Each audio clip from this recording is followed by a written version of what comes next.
I have known you for what feels like an eternity. Where the tens maybe that our paths crossed through the Lancaster crowd. Yeah, maybe. Yeah. The 2010s. What do you call the tens? The tens. There's the noughties and the tens. Yeah, probably So the tens. The teens. Teens, the terrible teens. Yeah, true in all sorts of ways. And if I may introduce you, you are a mental health nurse. I believe still practicing. Yeah, you're very secretive. I often wondered if you'd gone over to MI5 or something because you're so kind of vague about what's on. Yeah, still working as a nurse. Yeah. So yeah, mental health nurse. You used to live up north in Blackpool. I think, was that where you grew up, near Blackpool? Yeah, from Blackpool, and then I know you because I had friends in Lancaster, so our paths crossed then. Yeah. At the Yorkshire House, I remember. Yorkshire House. That wasn't the first time we met, was it? Yeah. House of the White Rose. The thing where Idiot Johnson was playing, and That's the person we know is WM went a bit. Did he not go a bit doolally that night? I think you'd left before that happened.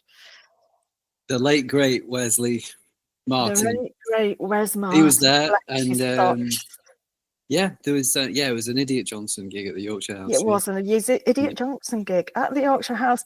You were in a band yourself. I think, memory serves me correctly, they were called. I might be really wrong here, but I think they were called Ponies. And I have Googled Ponies Blackpool/Lancaster.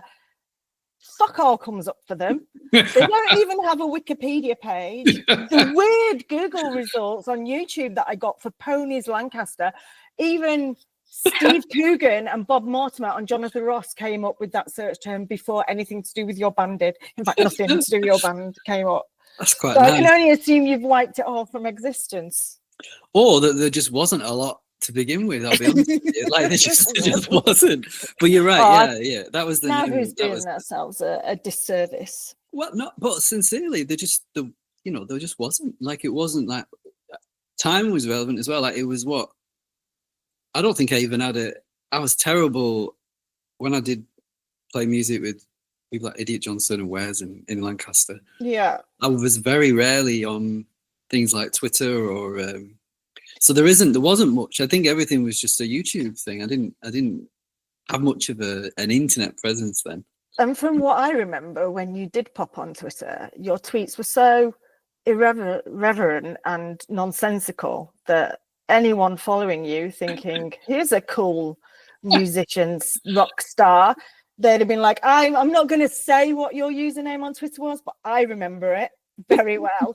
And I mean, I assume you quit X because of Elon Musk. And if you tell me you've not, I'm ending this meeting right now. Oh, I'm not on there. Right, good. So you had a very good, quirky username, which was always used to amuse me. But I think anyone following you thinking, oh, I like this band, I like this guy, let's see what his vibe is, and then they'd follow you and be subjected to all kinds of nonsense. So I was very disappointed because even the most obscure things have a Wikipedia page. So I'm just going to do a Wikipedia for Ponies. It's just going to be Tom, and the only section is going to be personal life, and it will be likes burritos and Van Halen. Well, yeah, I'll be happy with that in the personal life section. If that's all it said, that'd be all right. Well, without access to any other information about that band, that's all I can come up with, to be honest. Right, so nonsense over with. We are here to talk about, obviously, mental health and music. And you are, I don't know, because you've been, again, like goddamn, a John le Carré novel. You've been really vague and non-committal about what you wanted to talk about. So I don't know whether you're going to talk about music that's helped you, Joe, and I don't want to, it's up to you what you talk about, whether you're talking about your work as a community mental health nurse, how music has helped you at times, maybe when you were making music with the band, or just play music generally. You do play the ukulele very well, I will say that. That's all I'm going to say. Thank you. You're welcome. Yeah, thank you. I'm honestly open to whatever is of interest for your podcast. 100%. Like, I don't. Yeah.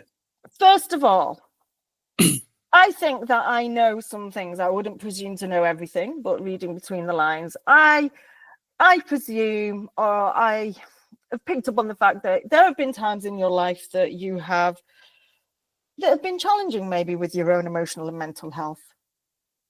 Yeah, I think that's fair. Yeah, It's difficult. I think a lot of people look at people in the mental health profession. I think Becky, who's a psychotherapist in America, gets this a lot, and they think, you can sort of like, physician, heal thyself. You should know. You've got that insight. But actually, it's not necessarily the case, is it? It's a condition and an experience that can affect you just as it can affect anyone, regardless of their age, profession, financial background, whatever. Whether you're living in a mansion in Hollywood or, as you appear to be doing, living in a cellar somewhere in the south of England right now. So I'm just making that joke, guys, because literally Tom's face it's like a floating head, because the room around him is so dark.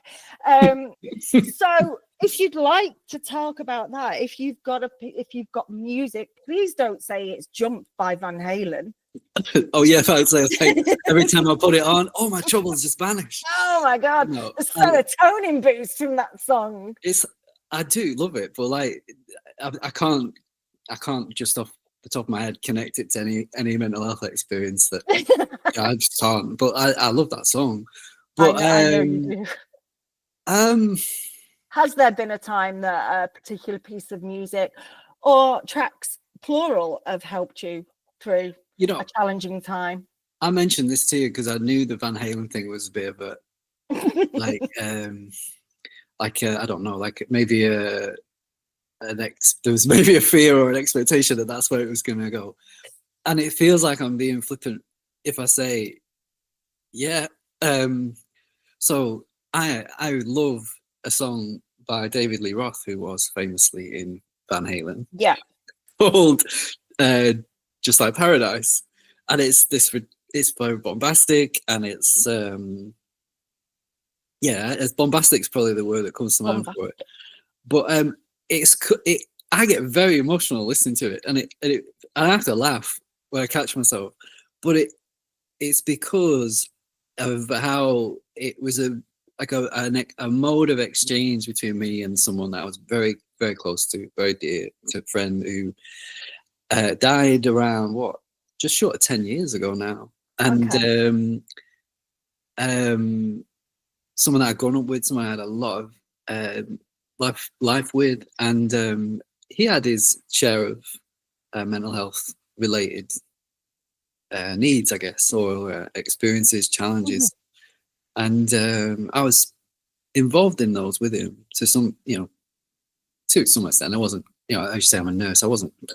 I was there as a carer. I was there as a friend and someone that cared, not as a professional. Yeah. But I suppose what I'm getting to is saying, like, that song in particular, when I hear it, I feel like I'm with that person, and I remember like text messages from him, like call and response with lyrics for that particular song.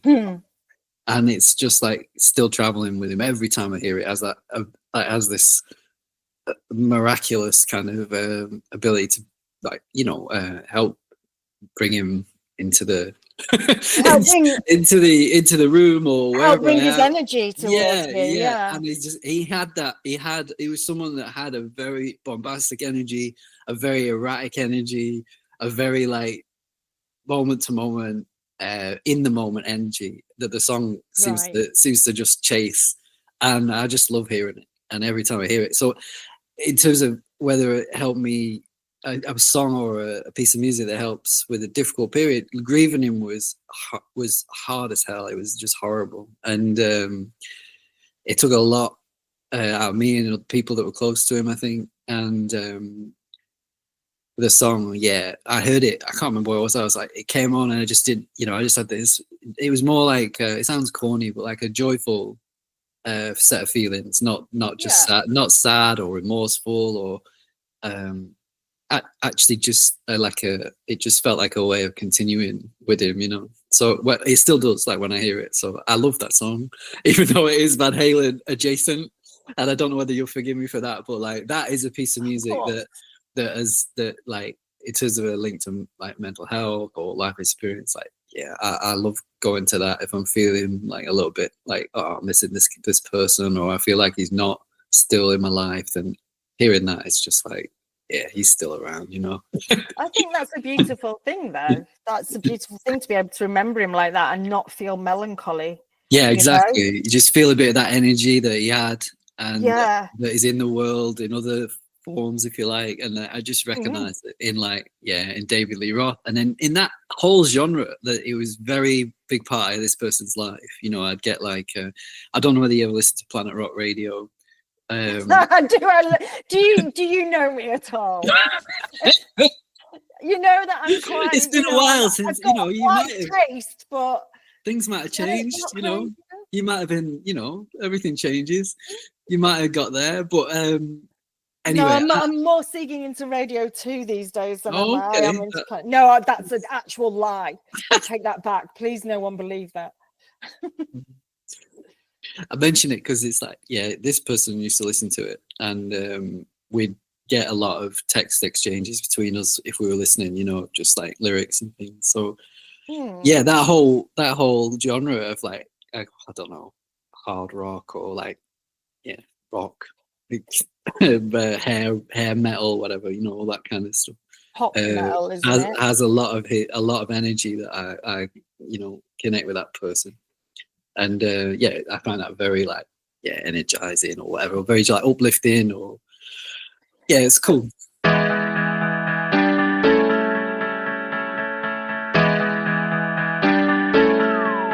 Which I guess that you need working in the job that you do. Yeah. What do you listen to de-stress from your job? Because I know a little bit about your job. Before you went all the spy who loved me, you know, we used to talk about, I mean, I remember last time we met, we were talking about this just before I hit recording, when we were in London having a jaunt down the South Bank because we're so cultured. And you were telling me a little bit about your work and how it was at the moment. I know there was lots of stresses and strains because it's public health, it's NHS, and there were lots of cutbacks occurring. Yeah. And I knew some of the things that you had to deal with because you were on the streets of North London working sort of outreach on the streets of, was it Camden, I think, one of the areas that you covered? Yeah, I've worked there for a long time. That what are you still covering that area? I'm still in that area. I do slightly different work now. I don't work. So maybe I can tell you a bit. Go on then. Explain. I mean, part of it. It's not state secrets, is it? No, but obviously part of the reason for being a bit like sheepish or, you know, a bit guarded is like you know, it's a job that puts you in contact with the public a lot, and so being tactful in how to talk about it.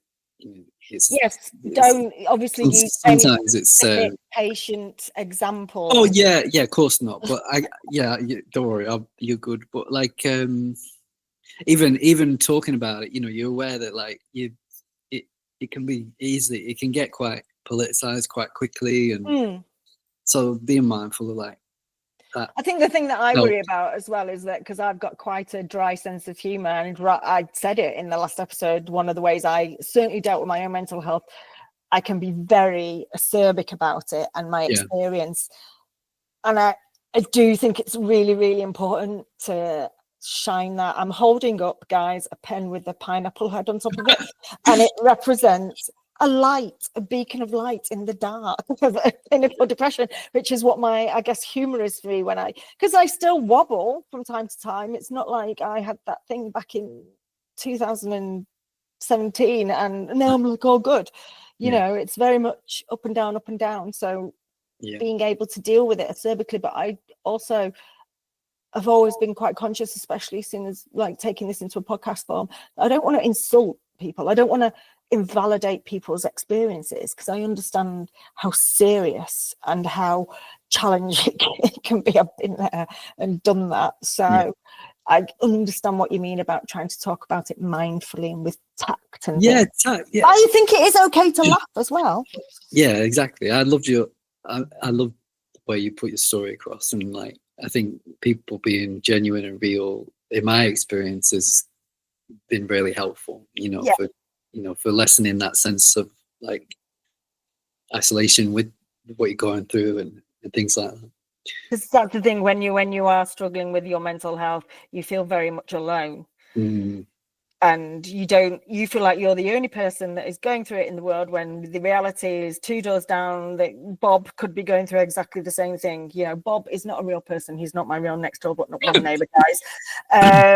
But he could be going through exactly the same thing, or a very, very similar challenge, and we don't talk about it. It's like I've said, it's people aren't comfortable with it, and it needs to be. Even nowadays in 2025 in England, in Great Britain, in the Western world, there's still this shrouded taboo around it and talking about it in hushed tones, and I do not like that. Anyway, we really, really digress, because I asked what music, if you're having, I was trying to talk about the kind of day you would have at work. It can be quite, obviously, even though you might be pen pushing at a desk now. Is that what you're trying to tell me?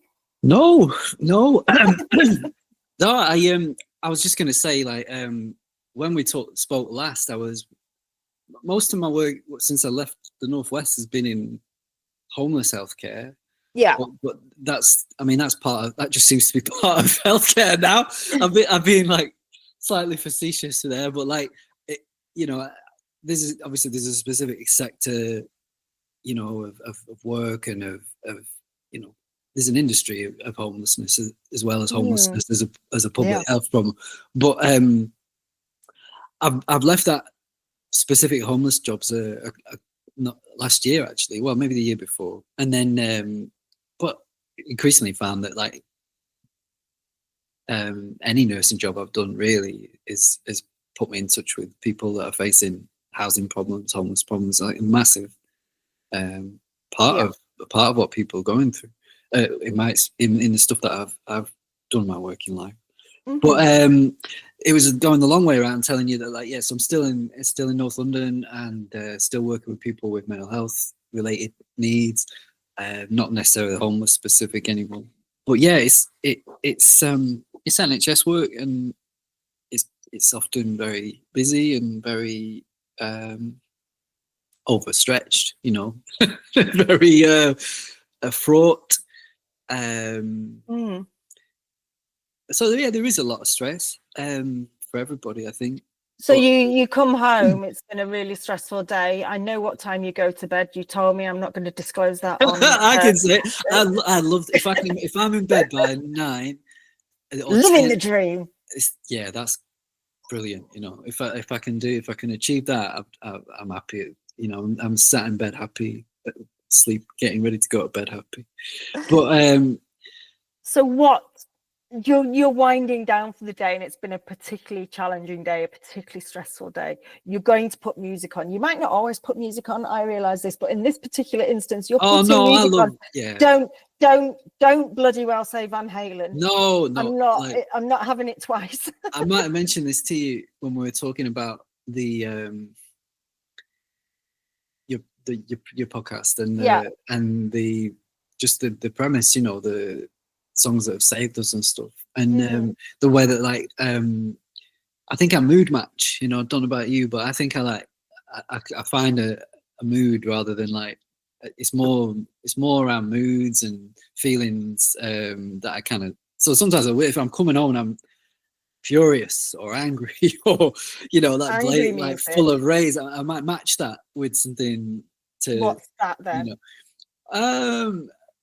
I love a band called I Hate God, or EHG is they get abbreviated to. Like I put that on sometimes when I'm feeling very like a lot of like a kind of like rage or like just despondence or like just like negative feeling. I think they're beautiful at like channeling like something very clear and very like accessible in the negative, and I love the way they sound. And accessible in the negative. That's a really you interesting. know, How does it make you feel then? Because you would have. you feel like you again, you know, talking about when you talk about like isolation, or it feels like you can commune with other people that are with you somewhere. You know, So like, there's like a solidarity to it. Yeah, there's something like A that community. for me. Yeah, and I'm not equivocating. I'm not like I'm not in New Orleans after Katrina and living out various battles with, you know, but it's all relative. carceral, you know, the state there, and the, you know, the war on drugs in the States. I'm not, but, you know, in terms of like sets of feeling, like I love the way they get like the way that they kind of articulate depression, and they articulate anger, and they articulate despondence and suicidality, and I really, you know, I think they've got something very beautiful when it comes to that kind of thing. So yeah, there's a bit of communion for me with listening to things like that when I'm feeling that way.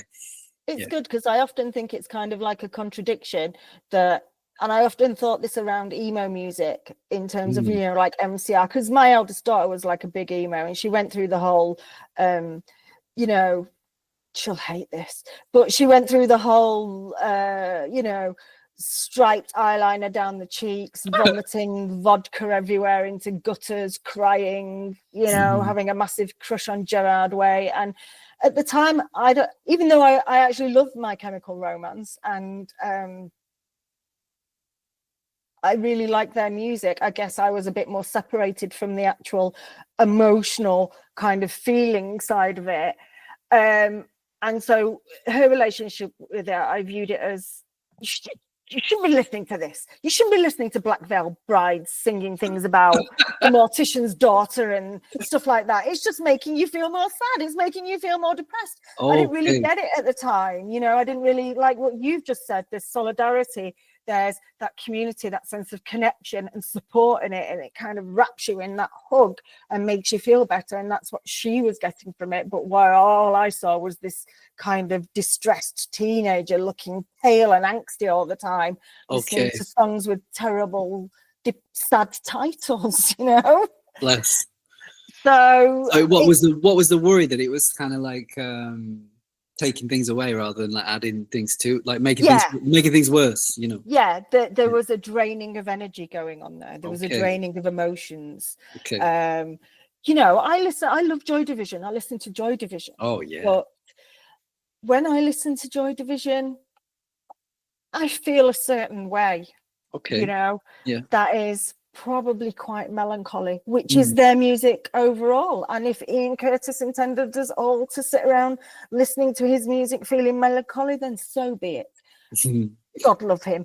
But I do feel really melancholy.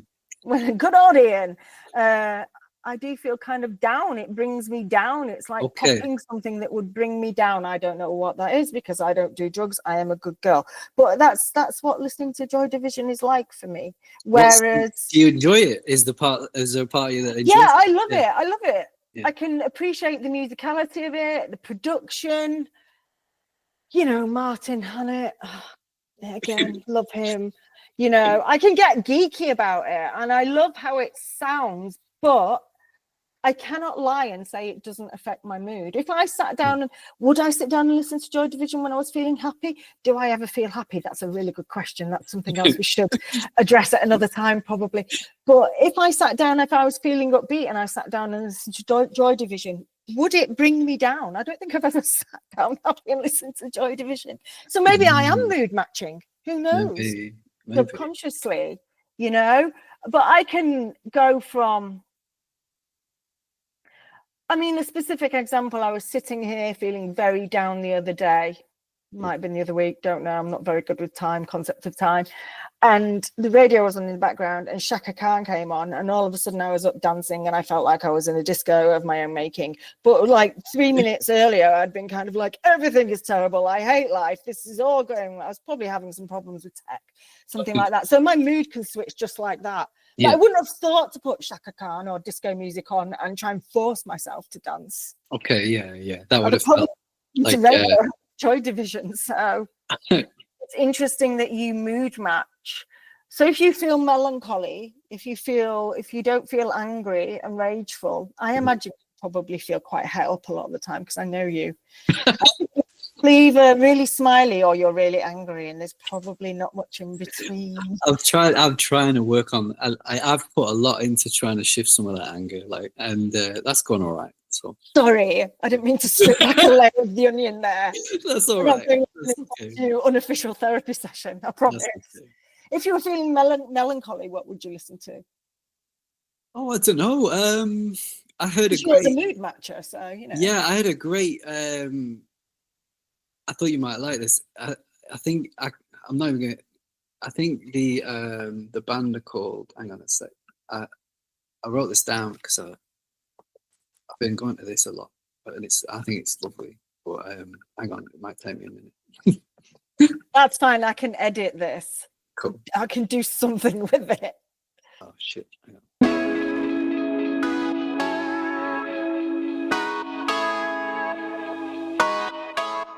Have you had success with Google? Sort of. I don't know what that means. You're being all spy-like again. Okay. I'm not super confident in how to pronounce it. I think it's Italian. Oh, well, you're speaking to the right person. Exactly. That's why I thought you might. That's why I wrote it down when I heard it the other day, and I was like, I'll write that down. What is it?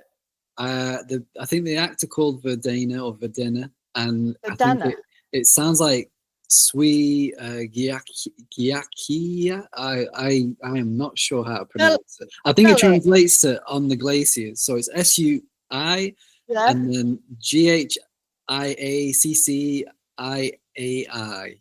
GHIACC. Is there a chat? I'm gonna put it in the chat for you. Oh, I'll have to put my bloody glasses on, Tom. Or I'll just send you a link. No, put it in the chat. Oh no, what is that? Is that the chat? What's going on? There must be. There's gonna be a chat. Is it this little speech bubble? Chat with everyone. There it is. I shall say, ciao. I've just sent you that. Sui Giche. Anyway, like I heard of them. Me neither. And the band are called Verdena, I think. Verdena. Yeah, I heard it in a film the other day, and I was like, wow, that was very melancholic. What film? It's the Daniel Craig Queer, the Burroughs adaptation. Have you seen that one? No, but I'm gonna go and watch it because I like the sound of that music and that soundtrack. So I'll watch that. I've enjoyed it. It's the Luca Dano, whatever his name is. Guadagnino. Yeah, I can't pronounce his name. I know, it's on Mubi. Yeah, that one. YouTube adverts for it all the time. I was like, I was really contrarian in seeing it advertised, and then I watched it. I was like, wow, man, I loved that. That was great. So, and there was some lovely surprises on the soundtrack, and that was a particularly melancholy one that I thought was really nice. So that's a good mood match for melancholy. Putting Vedenne on Sweet, whatever it is, I don't know. Italian for glacier. Mio Italiano es arrugginito. Anyway, whatever. On the glaciers, I think that's on the glaciers. Yeah. I suppose Italy has glaciers. I mean, my family are from the south where it's hot. And there's lots of gangsters, so we don't have glaciers down there. There's a volcano. That's all I will say. Okay. I want to remain mysterious and elusive too. Digging the glasses, by the way. Not seen you in them before. What you did a little giggle there. They're not dissimilar to yours. Exactly. Is that why you're hiding in the dark? Yeah. Because you've got massive glasses on. Yeah. Anyway, So you come home, you're feeling happy, everything's great. You've saved minds and hearts. That's facetious of me, but that's my wit again. What you're putting on the stereo? Let me think. Off the top of my head, like what would I put on if I was in a really good mood? Oh, I don't know. It's gonna be Van Halen, isn't it? Probably not. No, probably not. I don't know. It's not. You know, I'm not trying to be like miserablest about it, but like, I don't know whether that's the genre mood match too very often. I think like songs that if I'm feeling happy, oh man, like it might be something as ridiculous as There's no such thing as ridiculous because it's your taste. It's what makes you happy. This is a safe space. I'm glad to hear that I'm safe with you. I'm pleased to hear that. It might be some hard rock. Yeah, it probably would be something like that, Guns N' Roses or. Which Guns N' Roses track? Pick one. You have to pick one. I'll pick one. Anything off that first record, but probably.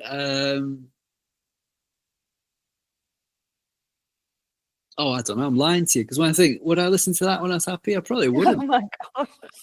You know what? Interestingly enough, I love November Rain. Everyone loves November Rain. Yeah. That's the track. Like, if you don't know Blink 182, you'll have heard All the Small Things. If you don't really know Guns N' Roses, you will have heard November Rain.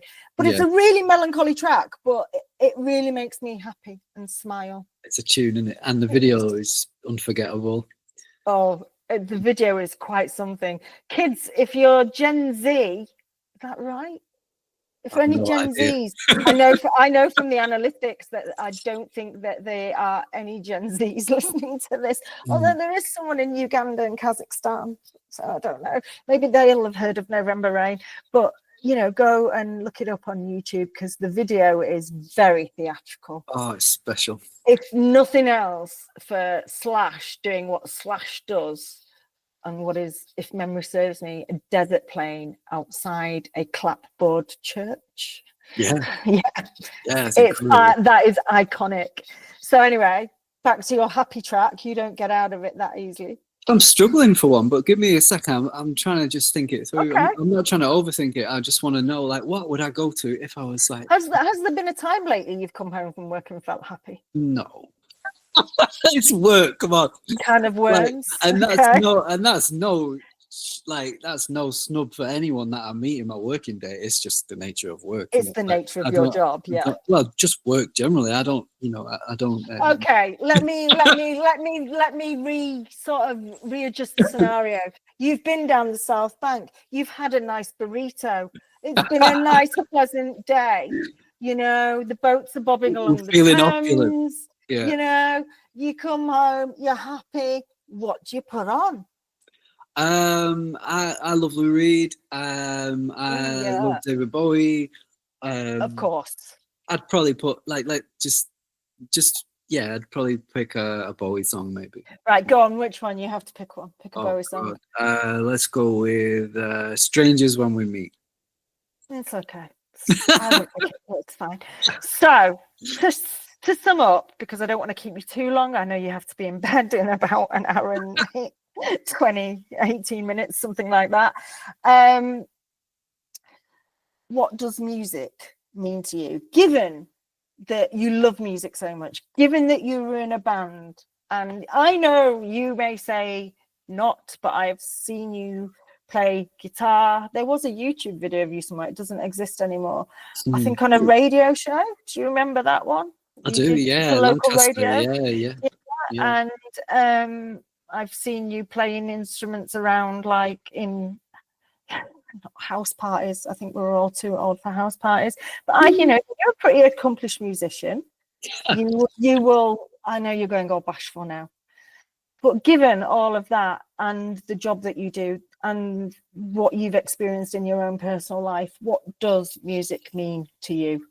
No big deal. Just what do you mean, like playing music, you mean? Like, what does Well, playing? in the overall context of who you are, your connection with music I in don't know. terms I of mean, as a fan of music, as a creator of music. I don't know. I'm not trying to dodge the question. I think like probably lots of things. It's like food, you know. It's always there. It's like, you know, it's something like It's just a necessity for you. part of part of like a day, like a daily thing. I mean, Something uh, that you have to consume um, for your own welfare. like like, yeah, maybe. I mean, like it's been nice to have it in my life, you know. Like so far, like I seem to have made a lot of it. Like it seems to have paid it a lot of, given a lot of time to it, and got a lot, you know, with it or from it, as from being a kid and it being around, or and then, you know, when as a young person, like enjoying music as a sort of way of learning about the world, or, you know, working out who you might like to be or think you might be, and putting you in contact with others. I always think of it as something very social, like which is which is a bit of a kind of a contradiction, because so much of it you do, I don't listen to music with other people every day. It's not like a big, you know, it's not like every day I have a listening party, or Isn't that what happens in do North London? do Surely you're all having hip do a listening gig. parties. But like, I don't know, like I think, you know, I don't know about you, but like, you know, just seemed like a mode of like a mode of communication when I was a younger person, like whether or not that was like, was a big point, a big, like at school. I remember at school, like music, fashion, and football seemed to be the three main modes of like, or gaming seemed to be like the main modes of socializing. And I was in a camp that socialized mostly through music. In And music, yeah. and I don't envisage you kicking a football. it was never for me, but it was for a lot of people that I was close to. But yeah, I was like, yeah, it's never been for me really. But music was, and so it's like when you know, an answer, like maybe the simplest answer to your question is like, I see like music's had played a very social part in my life, in terms of like we said before, maybe making emotions and experiences feel more shared, and like learning about things through music and lyrics, pop culture, all that, to like having friends or connections with people through music, to like actually playing music with other people. And I did that as I got a bit older in my teens and stuff, and I stayed with that probably until I left Lancaster, really, so into my like 30s. And yeah, music's been a way to connect with other people, whether they're real people in the world with me, or they're imaginary people, you know, in culture, or they're just ideas and things. You know, I just think, yeah, that music's been a very social thing for me, really. And being able to connect with people is comforting, I It's, guess. I mean, I get a lot of Probably one of the like relationships and the quality of them are really important to me, and have been, and music's been a big part of that. yeah. And, so yeah, I see that there are, yeah, there's a link there. And I guess in answer to your question about like you know, like the connection between like music and well-being and stuff, like, yeah, it's a good, for me it's always been a good resource, you know. Like we had a bit of text, didn't we, before this recording, where We did. I was saying about you know, with mental health in particular, I had a lot of time for like the way music and different genres of music, or different traditions in music, have kind of taken on mental health without naming it as such, or sometimes they actively do. Like I mentioned Lou Reed, and like very famously, like, you know, Lou Reed had his mental health experiences. Bowie too, you know, with Bowie famously had his brother who had a serious mental health condition, as they get called, and Lou Reed famously underwent very intensive psychiatric treatment as a young man, and that shaped his life and his music. And where am I going with this? I really like, in terms of like a link to mental health and music, I love music that problematizes mental health and gives us like a way, gives a language to talk about mental health. Gives a voice to it. Yeah, and doesn't necessarily just receive psychiatric concepts or psychological ones, but like, I know that's not out of being at war with them. It's more just like, I connect with musicians and genres of music that kind of take that on and have a relationship with it in a creative way. So like Lou Reed, I think, did that, and Bowie does that. But we talked about like the tradition in Mad Pride of artists that kind of, you know, like there's a way of affirming madness and a way of affirming mental health experiences that can be very creative, and I love that in music. You know, I tend to like get a lot out of the musicians and artists and bands and stuff that do some of that. Yeah. Thank you. That was a really articulate answer. I tried. And I appreciate it, because I know I put you on the spot. No, I tried. No, you didn't. You didn't just try. You know, you gave me an in-depth, articulate answer, and I really appreciate it. Thank you. Thank you. I'm glad. So, Tom, thank you. No, thank you. You can return to your anonymous spying, because I know that's what you're really doing. There's something afoot with you, I think. Especially just like, this is probably a safe house, some sort of MI5 safe house. So it's so dark. But thank you for your time. I really appreciate it. It's been excellent to catch up with you and hear your thoughts. And also, I really did enjoy ribbing you a little bit about Van Halen. Of course I did, and I apologise. So until I speak to you next time, thank you. Thank you. Pleasure. Thank you. Bye.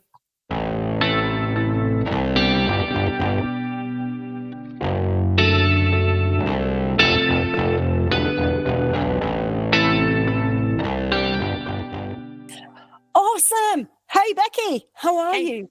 I'm well. I'm doing well. How are you? I'm like, I went to say great and well. Gwell. We could just call it Gwell. Gwell. I don't mind if we start inventing our own terminology.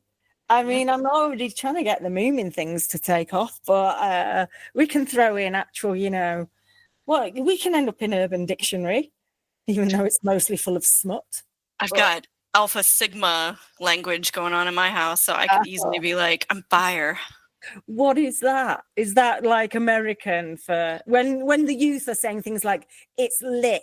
Yes. Right. Or my outfit eats, or whatever. Oh, I don't get that one. I get one that I can't actually say because it's really bad. It's a really bad word. I'm gonna say this is what the youth are saying over here. It's the C word with a Y on the end. Right? So if something's really great and it's slaying, you say it's auntie. Oh. I'm like, what is this? When did this become a thing? Well, I'm assured that it's fine to say that. Even I'm in the wrong country. Come and live over here. Me too. I'm telling you, that's my favorite word. I'm like, well, it is when I'm annoyed on the roads, and actually this segues quite well into my intro into the songs. You're appearing after in this episode, the episode that I did with Tom, my mate Tom, the mental health nurse, and the musician. He'll hate me calling him a musician because he denies that side of his life completely, but he's a good musician with probably not much time for it these days, I guess. But we're here to talk about the songs that got us through February. Wait a minute. I have to interject. Go on. Okay. It must be like a common thing that like people who are musicians, bona fide musicians, they play music, they compose music, they make music, musicians. Why do they deny themselves of this title? This isn't the first time I've heard this. Is it not because it's not seen as, unless you are commercial, making money in the public eye, you know, to a certain level, you don't perceive it as a proper career, because a lot of people in the past traditionally, especially over here with like parents probably from the 70s, if I'd have turned around to my grandparents in the late 70s, early 80s, said, I want to be a pop star, but meant it seriously, because obviously I did want to be a pop star, but it was a pipe dream type thing. If I'd said, despite the fact that I've talked about my grandfather paid for my music lessons in like cello and piano, and I did choir and stuff like that, if I'd have turned around and said, yes, I really want to pursue a career in the music industry and get in a band and stuff, it would have been like, oh, no, you don't want to do that. And in fact, I was told when I was 15 that you should go and train to be a nurse, because it's a solid profession. So and I get that it's a valuable profession, but yeah, why don't you sign up and go and study to be a nurse? That's a really good, solid career for you. And I was just like, have you not seen me? I can't even cut my toenails without wincing, you know?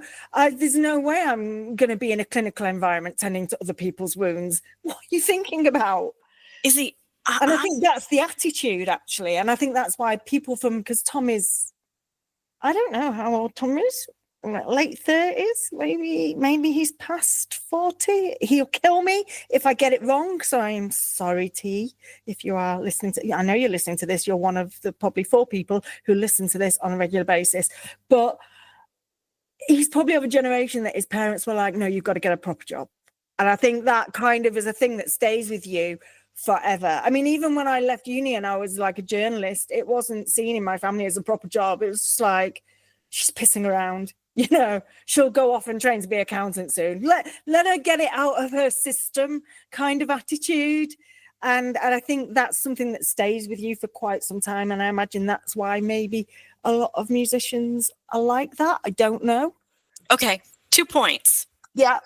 A, I feel the same. My family was very against me going into art. However, they did want me to go into journalism. But was that news journalism or investigative, something like a paper, news reportage, rather than writing about music? My dear sweet grandma wanted me to publish my poetry. So, yeah, she was like the only one. But it's interesting how parents, you know, Gen X parents, right, didn't want their children doing any kind of like artistic kind of job, which is liberal, flaky arts. Yeah. However, I am very surprised. How long have we known each other? Like half of my adult life, and I didn't know that you took music lessons. What? Yeah, guitar, cello, piano. I knew that you played guitar. I didn't know cello. Yeah, I hated the cello. My arms are really short. I used to really struggle with it. Like, there was these really tall girls in the private class. Well, they weren't tall. I suppose they were tall for their age. But, you know, they were willowy and they had long arms. And I'm like, this 5'2", because I think I stopped growing when I was 14. Like with my tiny short arms, trying to, like, claw around it like some kind of dinosaur type creature and like look graceful and manipulate the notes and stuff. And I quite liked playing cello, and I think if I'd have stuck with it I would have been okay, but I just felt awkward and it was uncomfortable for me due to my physique. But yeah, I preferred guitar and piano and a bit of flute. Interesting. So there you go. You've learned something. Do you feel enriched? I do. I'm like, it brings this whole different.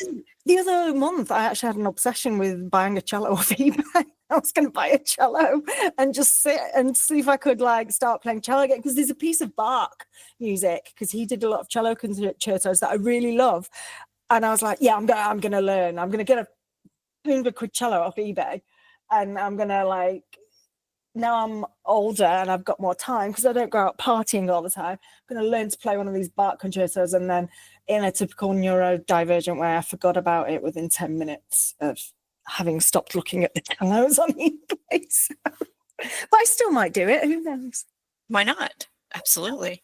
So let's get into the songs that have helped us I'd like to kick off before I talk about my songs with an apology, because in the last episode, when Becky was talking about the songs that have helped her, or the one song actually that was helping you on your drives home from work in the dark nights, and you were describing your experiences, talking about dicing with these non-responsible road users of PA. Is that the state code?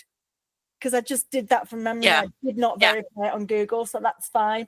And I mean, obviously, the people with the horse-led buggies who are scrolling on TikTok as they're going along, which is so dangerous, as dangerous as your boy Racer and his Golf GTR, as far as I'm concerned.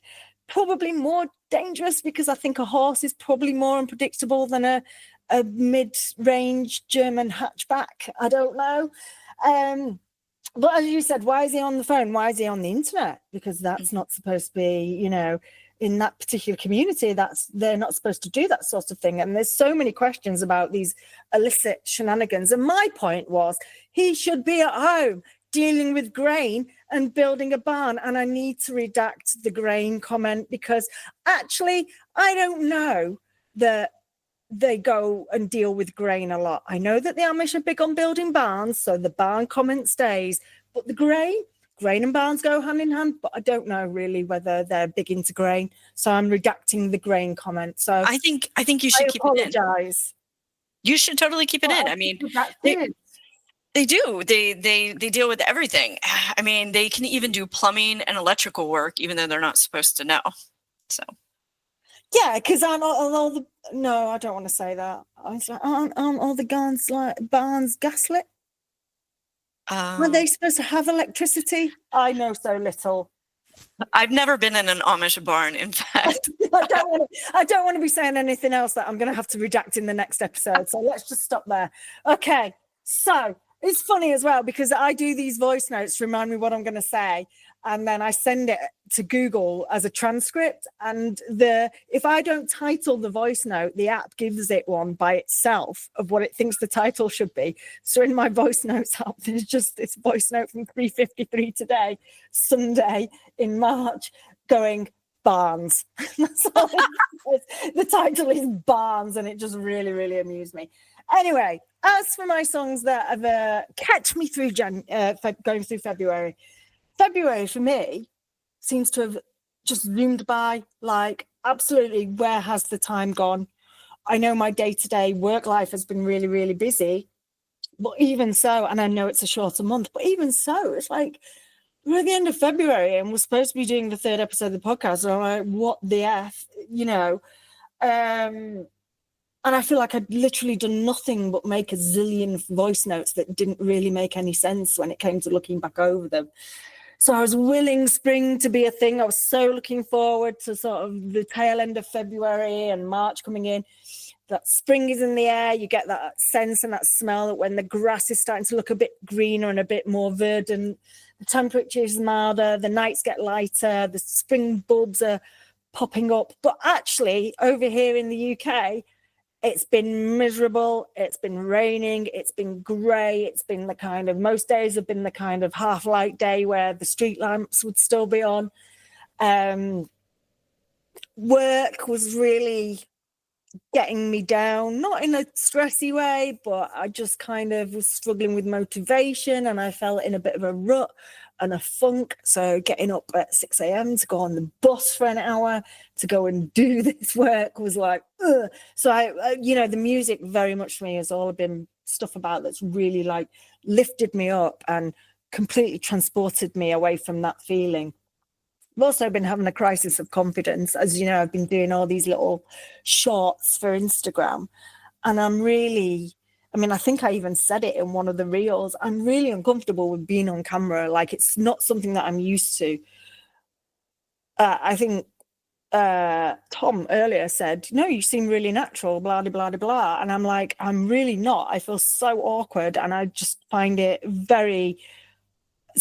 I squirm inwardly when I'm doing it, but I want to do it because I want to challenge myself. I think that's a good thing. Sometimes it amuses me when I look back on the reels, and I do love sticking stickers all over them and bringing that kind of absurdity to what can sometimes be a bit of a serious subject. But I'm not a natural, so to do that, it's really uncomfortable for me. So I've been having a bit of a crisis of confidence, and coming up to the 3rd episode, I was like, I don't want to do it. And then I was beating myself up, going, just pull yourself out of the funk. Just do it. Just pull yourself out of the funk. Because I hate using that invalidating language, because we all know it's really, really hard to you can't just snap out of it. You can't just pull yourself out of the funk. It's one of the things that, just snap out of it. Just cheer up. Things will be better. I don't like it when people use that kind of language about mental health. I don't like it when I use it on myself, but I kind of was like using it on myself. So I've been searching for music that I really connected with, that really transported me. And there's 3 different songs that have come up for me, 2 of which are actually new. Unfortunately, there's no moving sounds in any of them, which I know is really disappointing. And if any of the listenership are tuning in hoping for a hot new moving sound update, they're going to be seriously disappointed. But my first song is this track called, I don't know how to pronounce this. I don't know whether it's Irish or Welsh. I don't know much about this artist. They're called Maruja. I think they might be Irish. I did think they were Welsh. And the track is called Cathair. Don't know. It's a new release anyway. Don't know much about the artist. The song itself is, I think it's quite lengthy, maybe 5-6 minutes. It's really sprawling, it's weird, it's dark, it's experimental, but it's also got a lot of jazz motifs in it, like sax, and at some points, like the brass section sort of build to a mini crescendo. So it's kind of like really treading this very fine line between light and shade. And the track itself is just really bleak, but really warm. It's so unusual. And actually, do you know what I mean? It could be the soundtrack to a Moomin cartoon if the Moomins had gone through some kind of apocalypse situation where they were living in a dystopian nightmare world. This track has the kind of sounds that, because some of the sax is a bit jaunty, but then it goes back into its like dark bleakness. So the Moomins have just survived the apocalypse. That could be the case, but yeah, I need to find out more. They've got a website, and I looked it up, and they say about.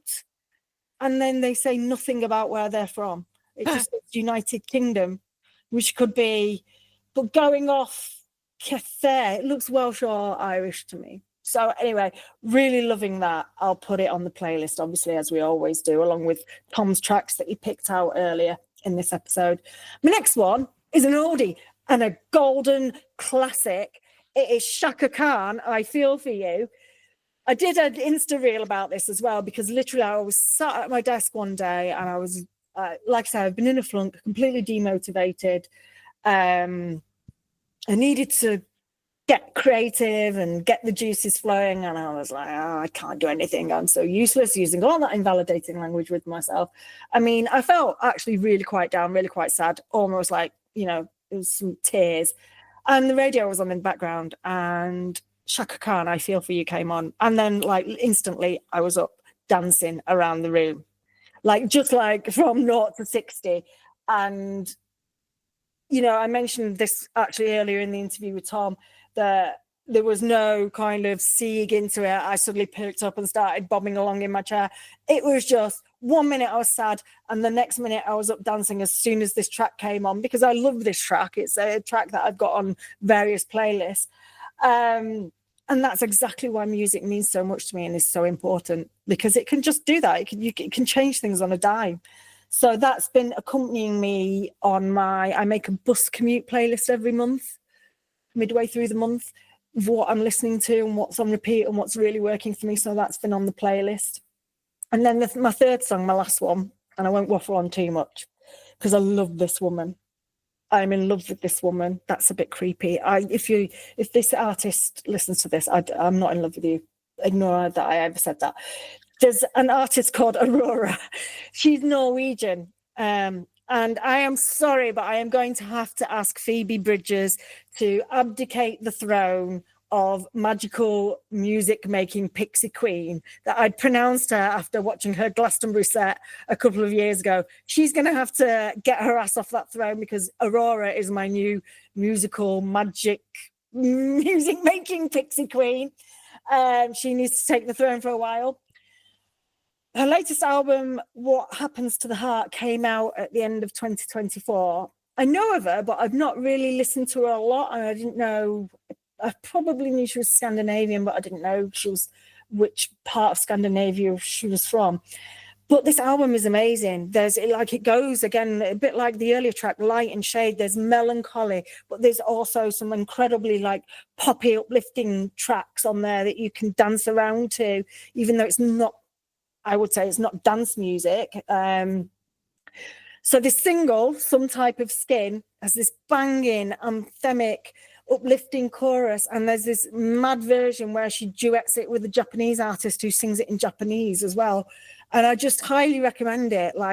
In terms of mood-lifting music, that is like one of the finest I've heard in many a month. So happy sounding stuff, apart from the Irish dark, mooming apocalypse music. Mostly happy, upbeat things that I've been listening to get me through February.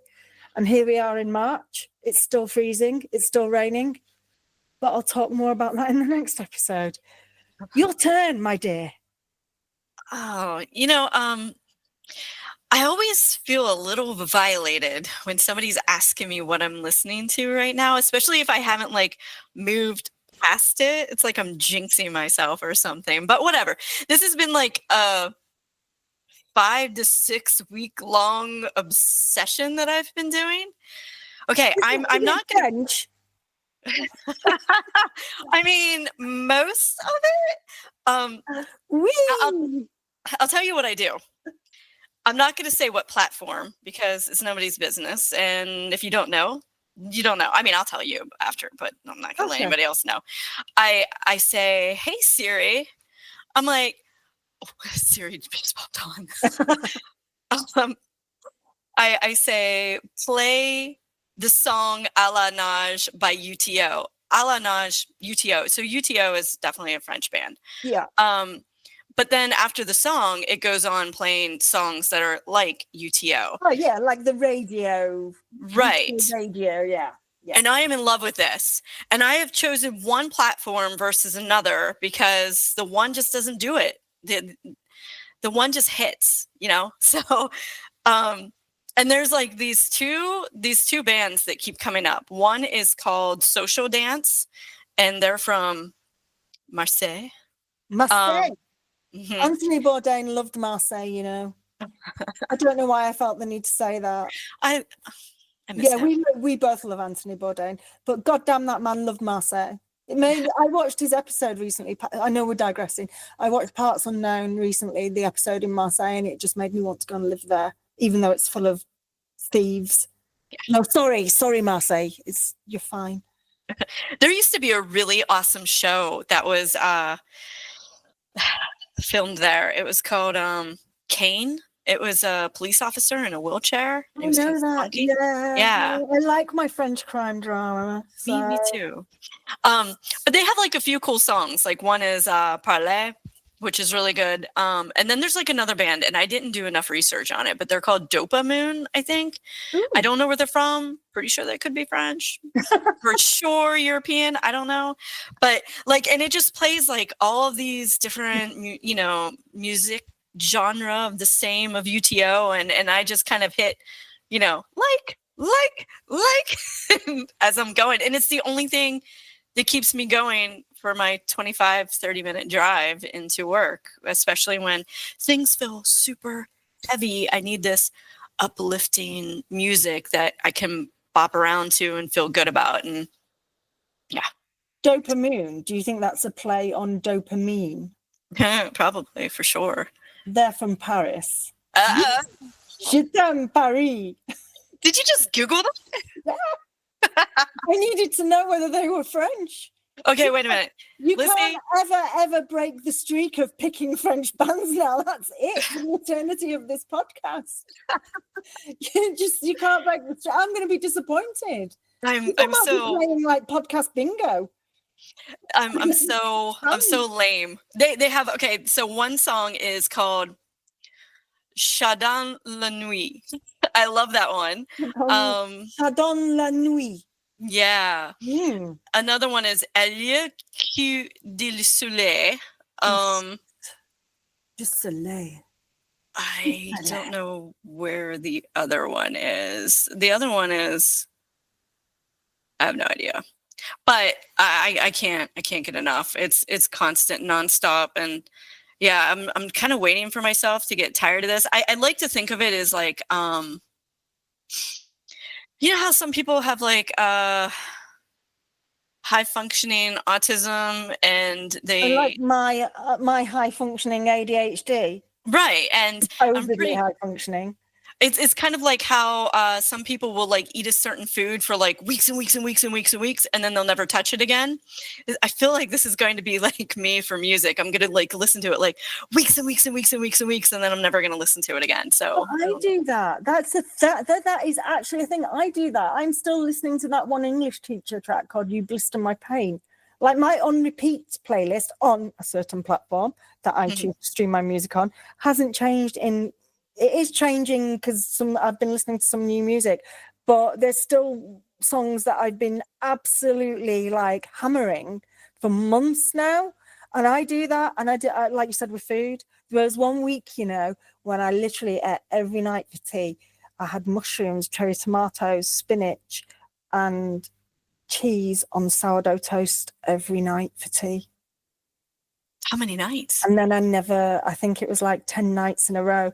And then I haven't ate it again for ages. It's like, I don't want to fucking look at a piece of sourdough or a cherry tomato. I do that with oatmeal. I could eat oatmeal for like days and then not touch it for like an entire year. Yeah, it's weird, isn't it? Neurodiversity is very strange. You should follow Dopamoons. I'm going to call them. That's my nickname, Dopamoon. Their Instagram. Do you follow their Instagram? No. It's really cool. There's like what I assume is artwork for the singles and CDs, and just looking at it makes me happy. Wow. Everyone go and follow Dopamoon. Not Dopamoon. Dopamoon. Everyone go and follow Dopamoon. Okay, wait a minute. There's another really great song too, and I'm probably gonna hack it up, and I don't care. It's called like "Reine de l'Attitude." It is so good. When that song comes on, music is all the way up. I'm pretty sure that people can hear my music from outside, and I don't care because it's freaking awesome. I'm going to go and listen to them. I'm invested because if nothing else, this artwork is awesome. Although I think also their music was featured on a Netflix series, which I really despise, which I'm not going to talk about, but I've just seen it in their Insta feed. But it's fine. It's valid. It's valid. They're artists and they are free to create for and give their music rights to whoever they want. It's true. I think it's trash. I'm probably not going to check out I find that if I do too much research on music, if I just don't appreciate it for its sound, that I can honestly ruin it for myself. If I find out like too many people listen to it, too many people like it, it's involved with something that I don't like align with, then it's like gone. And so like I try not to get too far deep into the woods to find out who these people are, because people are free. You can do what you want. You're free to do what you want. You have to separate the music from the person. Shall I say his name? There are problematic musicians, aren't there? And there's one in particular. He's an alt country. I'm not going to say his name. He's an alt Americana musician. He's had tons of albums out. I will have lost count of how many albums he's actually released, but it turned out that he was acting in a not great way, integrity and authentic wise, when he was working with predominantly females in the music industry. And for a while, I couldn't listen to these albums, which I love, especially the earlier ones.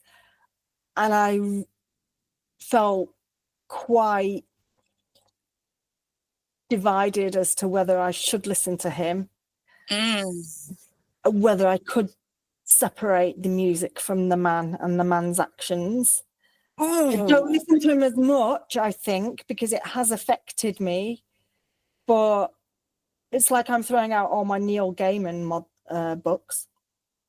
Yeah, I mean, you you tend to do that. And I would be lying if I said that I don't do the same, that if I find something that's just not admirable, not honorable, something that's like really like, you know, against humanity or against the betterment of people, I can't get behind you. I just won't. And I'm not going to listen to you, and I'm not going to, not you, but you know, I'm not going to listen to that music. I'm not going to read that book. I'm not going to, like, you know, it's what you surround yourself with. And if you surround yourself by people who have, you know, junky morals, then you're. I know. There's so much stuff that I don't understand about.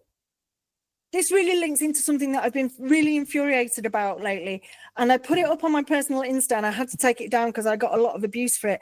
But the guy who shot the United Healthcare CIO, Mangione, I am just gobsmacked at this narrative that's building around him, that he's some kind of folk hero for what he, you know, he took a life. He killed someone. And I'm not saying anything about my position on big capitalism and big healthcare and big pharma and all that. That's separate. Purely and simply, that guy murdered someone, and that wasn't his place to do that, obviously. And that's kind of like who I am as a person, and I just don't understand this sort of generation who it seems to be the Gen Zers who are like building this narrative. Anyway, I'm digressing because we're not a news and culture podcast. Although we do bring you hot tips about Moomins and French pop, French pop, French bands, cool artwork, stuff like that. You know, it's okay to digress a little bit. So we will be back in, what is the next month? April, yeah. Oh yeah, I'm like, oh my God, I don't know. What day, what year is it? Where am I? Am I on planet Earth? Yeah, we will be back in April, and we hope to bring you a really interesting guest. We're not going to talk or say his name at this point in time, but we're going to be delving more into the effects of sound, the benefits of sound. Hopefully he will have a specific song or songs to say, and not just sounds in general. But we'll figure that out nearer the time. We hope you tune back in.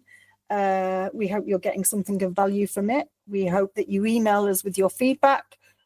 But like I've said all along, if it's nasty, it's going straight to spam.